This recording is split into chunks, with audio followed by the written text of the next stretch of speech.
الحمد للہ وکفا وسلام علی عبادہ الذین اصطفیٰ اما بعد۔ اللہ تعالیٰ نے حضرت رسالت مآب صلی اللہ علیہ وسلم کو باقی پوری کائنات پہ جو چنا تو اس کے شواہد اور اس کے دلائل اپنی مخلوق کو دیے۔ ان میں سے ایک بہت بڑی چیز معراج کا سفر تھا، اور وہ سفر اگر مان لیا جائے کہ محض خواب تھا تو پھر کوئی فضیلت باقی نہیں رہتی، کیونکہ خواب ایک عام آدمی بھی دیکھ سکتا ہے، اور خواب تو کافر بھی دیکھ سکتا ہے کہ وہ آسمان پر گیا۔ جیسے کہ سر سید صاحب انہوں نے لکھا ہے، اور اب جو غامدی صاحب کے جاننے ماننے والے لوگ ہیں وہ اسی کو کہتے ہیں کہ وہ محض ایک خواب تھا جو رسول اللہ صلی اللہ علیہ وسلم کو دکھایا گیا۔ اور ہم اہل السنہ کا عقیدہ ہے، جس میں اہل تشیع بھی شامل ہیں، کہ رسول اللہ صلی اللہ علیہ وسلم کی معراج جسمانی طور پر ہوئی ہے، اور جسم اور روح دونوں کو اللہ نے اپنے ہاں طلب فرمایا۔ تو جب آپ تشریف لے جا رہے تھے تو اس کائنات میں جو چیزیں آپ نے دیکھیں اور پیش آئیں، ان میں سے ایک واقعہ، بہت سے ہیں لیکن ایک واقعہ آج آپ کے سامنے رکھنا ہے، اور وہ بتاتا ہے کہ اس کائنات میں کیا کیا مخفی علوم ہیں، اور کتنی ہی چیزیں ہیں جو ہمیں نہیں سمجھ میں آتی۔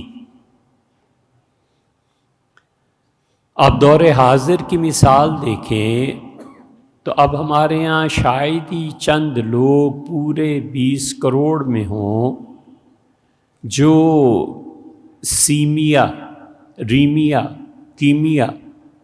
اور ان علوم کو جانتے ہوں، حتیٰ کہ انہوں نے اس کا نام بھی سنا ہو۔ اسی طرح اس کائنات میں اتنی چھپی ہوئی چیزیں ہیں اور اتنے اسرار ہیں کہ اگر حضور صلی اللہ علیہ وسلم ان میں سے بعض چیزوں کی خبر نہ دیتے تو ہم لوگ محض اپنے علم اور عقل سے وہاں تک نہ پہنچ سکتے۔ چنانچہ آپ نے فرمایا کہ جب میں معراج میں جا رہا تھا تو میں نے دیکھا کہ کوئی چیز ہے، آگ سے بنی ہوئی ہے، اور ایک پورا وجود ہے آگ کا، اور اس کے ہاتھ میں بھی آگ ہی کا ایک شعلہ ہے، اور وہ تیزی سے پوری قوت سے میری طرف آ رہا ہے تاکہ وہ آگ سے مجھے جلا دے۔ جبریل امین نے دیکھا اور اس سے کہا، اللہ کے رسول یہ آپ دیکھ رہے ہیں کیا ہے؟ تو میں نے جبریل سے کہا کہ یہ ایسے لگتا ہے جیسے کوئی جن ہے اور یہ آگ لے کر مجھ پر حملہ کرنا چاہتا ہے۔ ایگزیکٹلی یہ الفاظ حضور صلی اللہ علیہ وسلم کے ظاہر ہے کہ نہیں ہیں، لیکن مختلف احادیث میں جو چیزیں آئی ہیں ہم ان کو جمع کر کے آپ کے سامنے بیان کر رہے ہیں۔ تو جبریل نے یہ کہا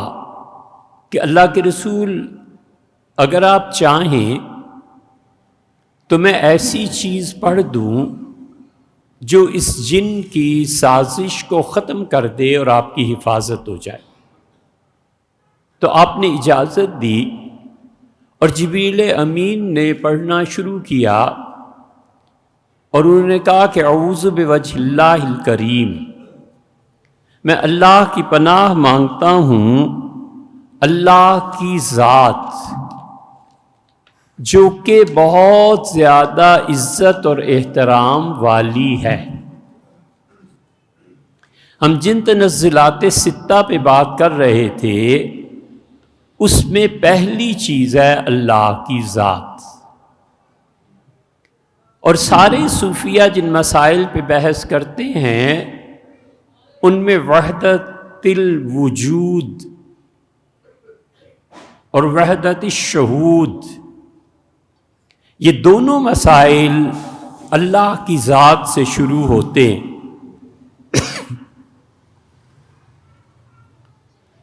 اور اللہ کے پاک وجود سے شروع ہوتے ہیں،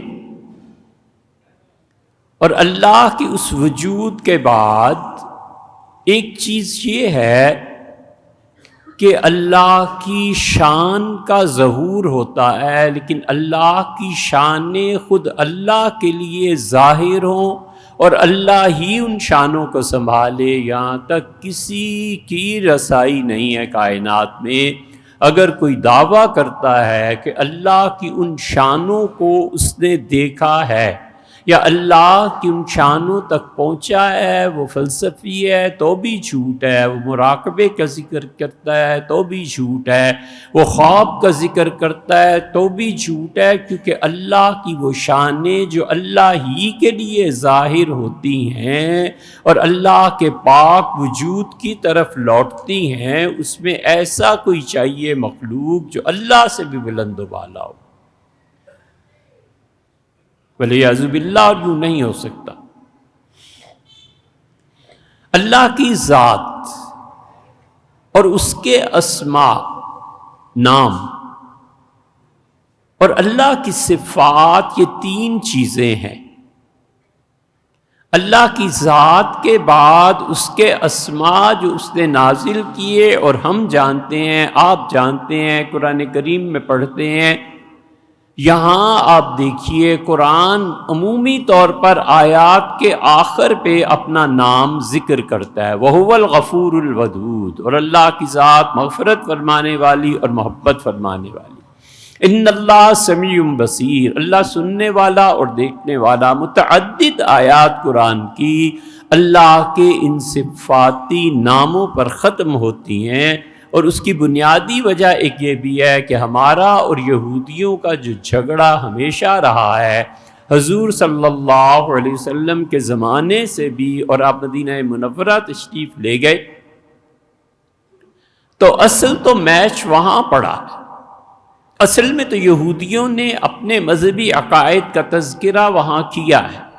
وگرنہ جب تک مکہ مکرمہ میں تھے رسول اللہ صلی اللہ علیہ وسلم، یہودیوں سے کوئی خاص ربط نہیں تھا۔ موقع بھی پیش آیا تو وہ جب مکہ مکرمہ کے مشرکین گئے یہودیوں سے پوچھنے کہ یہ جو ہیں واقعی اللہ کے رسول ہیں یا نہیں، اور انہوں نے کہہ دیا کہ یہ اللہ کے رسول نہیں ہیں، اللہ اس پہ برسا ہے اور خدا کا غضب برسا ہے، اور اللہ نے اس موقع پر یہ فرمایا ہے کہ قردۃ والخنازیر، یہ جھوٹے، یہ بندر اور یہ سور یہ کہتے ہیں کہ رسول اللہ صلی اللہ علیہ وسلم خدا کے رسول نہیں اور خدا کے بھیجے ہوئے نہیں۔ لیکن جب آپ مدینہ منورہ گئے تو وہاں پر یہودی جو علماء تھے اور یہودیوں کے ساتھ جو میچ جو چیز پہلی متنازع پیش آ گیا، یہودیوں نے کہا تم خود شرک کرتے ہو، اللہ ہے، سنتا بھی ہے، دیکھتا بھی ہے، جانتا بھی ہے، تو تم جب کہتے ہو جانتا ہے تو دو خدا ہو گے، جب تم کہتے ہو کہ وہ دیکھتا ہے تو دو خدا، تین خدا، تم تو اتنے خداؤں کے قائل ہو کہ یہ شرک تم کرتے ہو۔ ہم اللہ کی وحدانیت کے قائل ہیں۔ اللہ تعالیٰ نے حضور اقدس صلی اللہ علیہ وسلم نے جتنی آیات نازل کی، بہت سی آیتوں کے آخر پہ اپنا نام ذکر کیا۔ یہ اصل میں یہودیوں کا رد تھا کہ گمراہ تم ہو، جو وحی آ رہی ہے وہ خدا کی ان صفات کا اقرار کرتی ہے، اور اگر تم نہیں مانتے تو اصل مسئلے کی طرف آؤ کہ یہ وحی آ بھی رہی ہے یا اپنے پاس سے گھڑ رہے ہیں۔ استغفر اللہ، تم وحی کو بھی مانتے ہو کہ نہیں مانتے؟ اصل مسئلہ تو یہاں سے شروع ہوتا ہے کہ اللہ کے رسول بھی ہیں یا نہیں۔ تو ایک ہے اللہ کی ذات، ایک ہے اللہ کے نام، ایک ہے اللہ کی صفات، اللہ کی شان، اللہ کی صفات اور ذات میں برج ہے، وہ اللہ کی ذات کے ساتھ اللہ کی صفات اور وہ شان سے پہلے اور اللہ کی ذات کے تحت ہیں۔ یہ تنزلات ہیں، بلکہ اس سے بھی بڑھ کے ایک چیز ہے، ایسا علم جو کائنات کے جتنے اچھے اور برے سب علوم اللہ نے جس میں سمو دیے ہیں، وہ مرتبہ ہے جمع الجم کا، اور وہ مرتبہ ہے غیب الغیب کا۔ ابن عربی رحمۃ اللہ علیہ نے اس کو لکھا ہے۔ پھر ابن عربی کی اس تحریر کے بعد پھر بڑی جامع اور مؤثر چیز معروم کی مثنوی ہے۔ اسی طرح حکیم غزنوی ہیں رحمہم اللہ، یہ سب لوگوں نے اس کے انکشافات اور یہ مباحث کی ہیں۔ پہلا جملہ جبریل امین نے کہا اور انہوں نے عرض کیا اللہ کی بارگاہ میں کہ اعوذ باللہ، میں اللہ تعالیٰ کی پناہ میں دیتا ہوں بوجہ اللہ الکریم، اللہ کی ذات جس کی ذات بہت کرم والی ہے، بہت عزت والی ہے۔ حضور اقدس صلی اللہ علیہ وسلم کو پہلے جملے میں انہوں نے اللہ کی پناہ میں دے دیا۔ آپ خود پڑھتے ہیں وَتَعَالَى جَدُّكَ، اور اللہ تیری شان بلند ہے، وَعَزَّ جَارُكَ وَجَلَّ ثَنَاؤُكَ، جنازے میں پڑھتے ہیں نا اگر آتا ہو تو، عَزَّ جَارُكَ، اللہ جو تیرا ہمسایہ ہے، اللہ جو تیرے ساتھ ہے وہ بہت زیادہ غالب ہے۔ اللہ تو غالب ہے اور تو نے اپنے ہمسائے کو اپنی حفاظت میں لے لیا تو اس لیے وہ بھی غالب ہے۔ انہوں نے اللہ کی پہلی صفت یہ ذکر کی، اور معراج کے اس سفر میں یہ کہا کہ اعوذ بوجہ اللہ الکریم، اللہ تعالیٰ جو بڑے کرم فرمانے والے ہیں اس کی ذات کی پناہ میں نے آپ کو دیا۔ اللہ کی ذات کی پناہ میں جب دے دیا اور اللہ نے قبول کیا تو اب کائنات کی کون سی چیز ہے جو اس شخص کو تکلیف پہنچائے گی؟ اسی لیے رسول اللہ صلی اللہ علیہ وسلم اپنے دونوں نواسوں کو بلاتے تھے، سیدنا حسن اور حسین رضی اللہ عنہما کو، اور فرماتے تھے رسول اللہ صلی اللہ علیہ وسلم کہ اعوذ بکلمات اللہ التامات من شر ما خلق، میں اپنے دونوں بچوں کو اللہ کی پناہ میں دیتا ہوں ہر اس چیز سے جو پیدا کی گئی اور اس چیز میں شر ہے، اس شر سے خدا کی پناہ میں دیتا ہوں۔ اور پھر رسول اللہ صلی اللہ علیہ وسلم فرماتے تھے من کل عین لامہ، اور ہر اس نظر سے جو لگ جاتی ہے کسی انسان کو، ومن کل عین لامہ ومن کل شیطان ہامہ، اور ہر وہ شیطان اور جن کے نام ہامہ ہیں وہ بچوں کو کسی کو بھی نظر لگا دیتے ہیں۔ اب یہ کہنا کسی کا بھی غامدی صاحب کا یا کسی کا کہ نظر وظر کوئی نہیں ہوتی اور کوئی ایسی چیز نہیں ہے، یہ افریقہ کے چیزیں اور باتیں ہیں، اس کا مطلب ہے ان ساری احادیث کی جڑ آپ نے کاٹ دی جن میں رسول اللہ صلی اللہ علیہ وسلم نے ان چیزوں کا اقرار کیا ہے۔ آپ کہہ سکتے ہیں، مقبول ہو سکتے ہیں، اس لیے کہ آپ کے سامعین خود نہیں جانتے کہ اصل حقیقت کیا ہے۔ حضور صلی اللہ علیہ وسلم فرماتے تھے تمہیں پتہ ہے میں نے کتنا بڑا جملہ کہا؟ پھر اپنے دونوں نواسوں سے کہتے تھے، حسن اور حسین رضی اللہ عنہ کی روایات ہے، فرماتے تھے کہ یہ جملہ پڑھ کے ابراہیم اپنے دونوں بیٹوں اسماعیل اور اسحاق کو اللہ کی پناہ میں دیا کرتے تھے جو میں تمہارے لیے پڑھ رہا ہوں۔ اسی لیے ہم نے مدینہ منورہ میں اس کی تفصیل شاید پہلے بھی کہیں گزر چکی، اس سے اسے شارٹ کرتے ہیں۔ ہم نے کئی جگہ دیکھا، اپنے مشائخ کو دیکھا، اپنے اساتذہ کو دیکھا، اہل مدینہ کو دیکھا، کہاں کہاں دیکھا، جب بھی کوئی بچہ آتا تھا اس کے سر پہ ہاتھ رکھتے تھے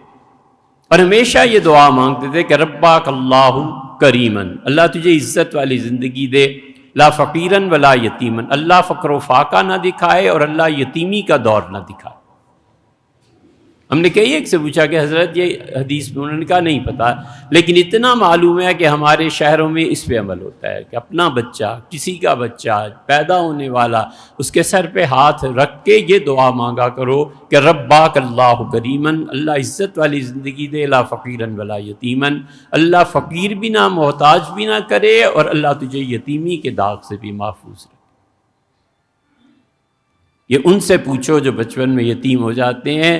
زندگی کن تلخیوں کا دشوار ہو جاتی، کن تلخیوں سے اسے چکھنی پڑتی ہیں وہ تلخیاں، تو جبریل امین نے حضور صلی اللہ علیہ وسلم کو اللہ کی پناہ میں دیا ایک، اور دوسری کا بکلمات اللہ تامات، اور اللہ کے پورے جملے جو اللہ نے سکھائے ہیں اس کے ذریعے آپ کو اللہ کی پناہ میں دیتا ہوں۔ جملے کیا ہیں؟ بات تو یہ ہے، اسی لیے اللہ کہتا ہے کہ بالقول الثابت، جب تم قبر میں جاؤ گے تو وہ پکا وعدہ، وہ مضبوط کلام، قول ثابت، جس کی وجہ سے تم جمتے ہو، وہ جملہ اللہ نے کہا ہم قبر میں تمہیں بتائیں گے بالقول الثابت۔ اور اللہ کہتا ہے کہ اس قول ثابت، پکے جملے کی جڑیں زمین میں ہیں، اس درخت سے مثال دی ہے، اور اللہ نے فرمایا کہ فرواف السماء، اور وہ جملہ اتنا زبردست ہے کہ وہ پھیلتا ہے اور اس درخت کی ٹہنیاں آسمان کو چھوتی ہیں، اور وہ جملہ کیا ہے؟ اللہ فرماتے ہیں وَجَعَلَهَا كَلِمَةً بَاقِيَةً فِي عَقِبِهِ، وہ مبارک جملہ ابراہیم اپنی اولاد میں چھوڑ کر گئے ہیں، ان کی اولاد میں عیسائی بھی، ان کی اولاد میں یہودی بھی، ان کی اولاد میں ہم بھی۔ اللہ کہتا ہے کہ وہ دیکھو کتنا اچھا جملہ اپنی اولاد میں چھوڑ کر گئے، اور وہ جملہ ہے لا الہ الا اللہ۔ اور اللہ کہتا ہے نجتثت من فوق الارض، اور وہ جو ٹہنی بیل زمین پہ لگتی ہے اور آسانی سے بچے بھی اسے اکھیڑ دیتے ہیں، ایک ٹھڈا ٹھوکر لگتی ہے اور اکھڑ جاتی ہے۔ اللہ نے کہا یہ شرک کا جملہ ہے، جو میرے ساتھ شرک کے جملے بولتے ہیں، ان کی عبادتیں، ان کی ساری رائیگاں اس وجہ سے جائیں گی کہ اس کی اصل نہیں ہے۔ وَبِكَلِمَاتِ اللَّهِ التَّامَّاتِ، اور اللہ کے پورے جملے جو صحیح جمے ہوئے اور صحیح قول ہے، اس کے ذریعے میں آپ کو اللہ کی پناہ میں دیتا ہوں۔ اللہ تی وہ جملے ایسے ہیں لا یجاوزہن بر ولا فاجر، کوئی آدمی کتنا ہی نیک کیوں نہ ہو اور کوئی آدمی کتنا ہی گناہگار کیوں نہ ہو، اللہ کے رسول وہ ان جملوں کے اثر سے اپنے آپ کو محفوظ رکھ ہی نہیں سکتا۔ لا الہ الا اللہ کہے گا، یہ جملوں میں ایک جملہ ہے، اسے نفع پہنچے گا دنیا میں بھی اور آخرت میں بھی، اور اگر وہ فاسق و فاجر ہے تو بھی اس جملے سے باہر نہیں جا سکتا۔ وہ کسی پہ ظلم کرنا چاہتا ہے تو اللہ ان جملوں کی وجہ سے اسے اپنی پناہ میں رکھے۔ یہ وہ دم ہے جو رسول اللہ صلی اللہ علیہ وسلم پہ جبریل امین نے کیا، اور نبی کریم صلی اللہ علیہ وسلم کئی مرتبہ جبریل سے کہتے تھے کہ مجھ پہ کچھ پڑھ کے پھونک دو۔ یہ ہے رقیہ، یہ ہے دم کرنا، اور مسلمانوں میں کبھی کوئی آدمی اس کا منکر نہیں ہوا۔ یہ اب نئے فتنے، نئے امتحانات آ رہے ہیں کہ جی یہ تو کوئی چیز ہی نہیں ہے، یہ تو کوئی دین ہی نہیں ہے۔ یہ پچھلے 1500 سال میں کیا پریکٹسنگ مسلمز کیا کرتے رہے، ان کو دین نہیں سمجھ میں آیا، یہ دین اب ان پہ کھل رہا ہے۔ تو جبریل امین نے کہا وَبِكَلِمَاتِ اللَّهِ التَّامَّاتِ الَّتِي لَا يُجَاوِزُهُنَّ بَرٌّ وَلَا فَاجِرٌ مِنْ شَرِّ مَا يَنزِلُ مِنَ السَّمَاءِ، ہر وہ چیز جو آسمان سے نازل ہوتی ہے اور اس میں مجھے واسطہ اس سے پڑتا ہے اور اس میں کوئی شر ہے، میں اللہ کی پناہ مانگتا ہوں، خدا کے پاک جملوں کے اثر میں آتا ہوں۔ بالکل معمولی عقلی بات ہے، جملے کا اثر نہیں ہوتا، گالی کا اثر نہیں ہوتا، تعریف کا اثر نہیں ہوتا۔ عام طور پہ جو لوگ سرکاری ملازم کامیاب ہوتے ہیں، ناکام تو بہت ہوتے ہیں، جو کامیاب ہوتے ہیں ان کے جیب میں عام طور پہ ایک تو مکھن کی ٹکیا پڑی رہتی ہے، بس مکھن لگانے سے کام ہوتا ہے، وہ کر دیا۔ ایک نمک کی ڈبیا بھی پڑی رہتی ہے، جہاں کوئی مخالف ملا اور اسے چوٹ لگی نمک چھڑکتی، اور بھی چونا بھی پڑا رہتا ہے۔ یہ جتنا معاشرے میں فساد ہے نا، یہ جیب میں جو ڈبیاں پڑی رہتی ہیں نا، اسی کی وجہ سے ہوتا ہے۔ من شر ما ينزل من السماء، اللہ آسمان سے جتنا شر نازل ہو میں ان جملوں کے ذریعے تیری پناہ مانگتا ہوں۔ ومن شر ما يعرج فيها، اور اللہ زمین سے جو چیزیں اٹھتی ہیں اور ان میں شر ہوتا ہے، اے رب میں اس کی بھی پناہ مانگتا ہوں، لوگوں کے خراب اعمال، لوگوں کے اللہ کی نافرمانی کے اعمال اٹھتے ہیں اور وہ پھر جا کر جہنم کی آگ کو بھڑکاتے ہیں۔ معروم نے مثنوی میں کیا خوبصورت مثال دی ہے، لیکن وقت نہیں ہم آپ سے عرض کرتے۔ انہوں نے سمجھایا ہے کہ تمہارے اعمال کس طرح جا کر شکل اور صورت اختیار کر لیتے ہیں، تمہارے جملے کیسی خوبصورت شکلیں اختیار کرتے ہیں، اور وہاں سارا نظام اس زبان سے، جملوں سے چلتا ہے۔ پھر جبریل امین نے دوسری طرف آئے اور کہا من شر ما ذرأ فی الارض، اور زمین پہ جتنا بکھراؤ ہے، پروردگار نے جتنی چیزیں پھیلا دی ہیں حکمت بالغات کے تحت، ان چیزوں میں شر ہے، بہت سی چیزیں ہیں جن میں شر۔ ہمارے دور میں سانپ اور بچھو نہیں پالتے عام طور پہ لوگ، اس لیے کہ سانپ کے متعلق پریڈکٹ کیا جا سکتا ہے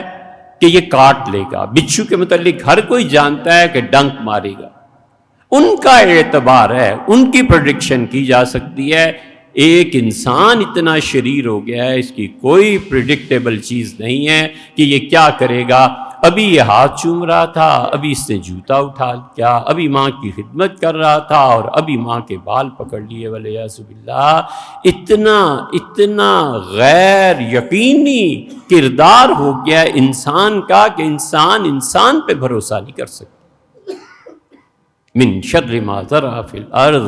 اللہ زمین میں جتنی تیری مخلوق پھیلی ہوئی ہے ان کے شر سے میں تیری پناہ میں آتا ہوں۔ وشر ما یخرج منہا، اور اللہ اس زمین سے جو بھی شر نکلتا ہے اس سے یہ پوری بیس اس کی کیا بنی؟ سپیس،